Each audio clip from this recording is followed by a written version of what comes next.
So, good afternoon, mga Precious. Ito na po yung ating 938 na color white. So, yan po yung ating nameplate.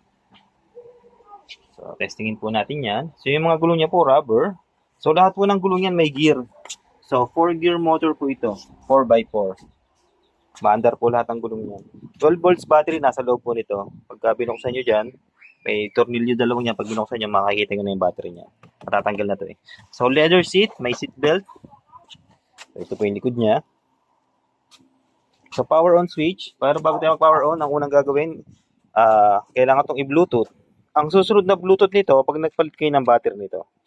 Pero hanggat hindi nagpapalit, hindi na siya kailangan laging i-Bluetooth. So, bago na mag-Bluetooth itong dalawang to, ipa-power or ipe-press nyo ng sabay. Ang magbibiling ka, huwag nyo bibitawan. Tapos yan. Switch on. Yan, nakaano yan eh. Isusi. Then, magbiblink siya. Antayin nyo lang mawala yung blink.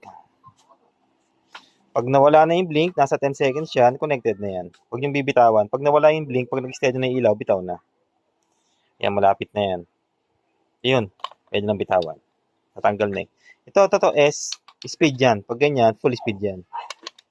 So, forward, backward, forward, backward, then left and right, left and right, left and right. Then, ito P, pag pinress mo, magbiblink. Ano po yan? Brake. Mawawalan to ng ano. Madi-disconnected to. Pati yung manual pedal. Para mag-connect ulit, pinutin mo lang yung P. Mag-steady na yung ilaw. So, connected na ulit siya. So, ganoon lang po yung paggamit ng remote. Sa likod, dalawang AAA battery. So, to continue po tayo, ma'am. Yan may mga sounds po yan. Ito po. Ito, battery indicator. Sounds. Ito pag nilong press mihina. Ito pag nilong press palakas naman. Yan. Ito USB port ito. Subukan natin. Basta MP3 song lang.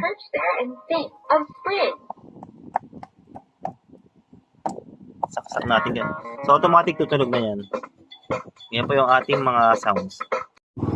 So to continue po tayo. May ano yan. Ito. Pag ginan mo yan, magkakaroon na siya ng mga ilaw. So, may ilaw din yan. So, yan pinaka-power on switch. Saka ito. May ilaw po lahat yan. So, pag pinatay nyo ulit, ito ulit. Mamatay na lahat yan. So, ito naman, itong red na to, pag pinress nyo gano'n, automatic atras abante, parang inuugo yung bata. So, ang tawag po dyan, swing function. Pag ganyan, huwag nyo gamitin yung remote, bawal siya pagsabayin.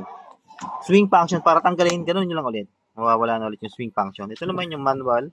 Forward, pakto ng bata. Pag inapakan ng bata yan, so forward siyang ganun. Pag sa gitna, neutral. Kahit apakan, hindi siya tatakbo. Or hindi under. Pag binaba mo naman yan, apak ulit ng bata yan. So, ganun siya. So, subukan naman natin ang charger. Ayan yung charger niya. Ibubuksan ko lang po. So, ayan. Bilog po yan. Yung aming saksakan ito. Universal. Dito sa bilog.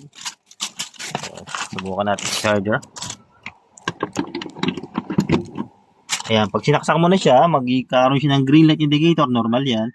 Pag hindi umilaw ng green yan, may problema yung charger. Nagkakaroblema yan pag lagi napabagsak, so ingatan pong makabagsak. Bago mag-charge, ipa-power off, kasi ito naman na masisira. Masusunog yan pagka matagal na kayo nag-charge, tapos naka-power on. Then, pag nag-charge na po yan, makikita nyo, magre-red na yung ilaw. So, ibig sabihin nagka-charge na yan. Pag nag-green na siya ulit, full charge na. So, unang charge dapat 8 to 10 hours. Tuloy-tuloy yun, kahit mag-green yan. Pero dapat ilobat muna yung unit.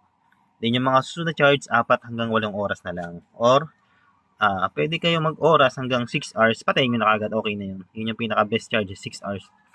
Pag naka-charge, hindi mo na naman ito ma-open. So, ayan, hindi mag-open. Kailangan tanggalin muna natin to. Then, power on. So, good unit po. Babox ko na lang po ulit. Then, ipapa-deliver. Maraming salamat.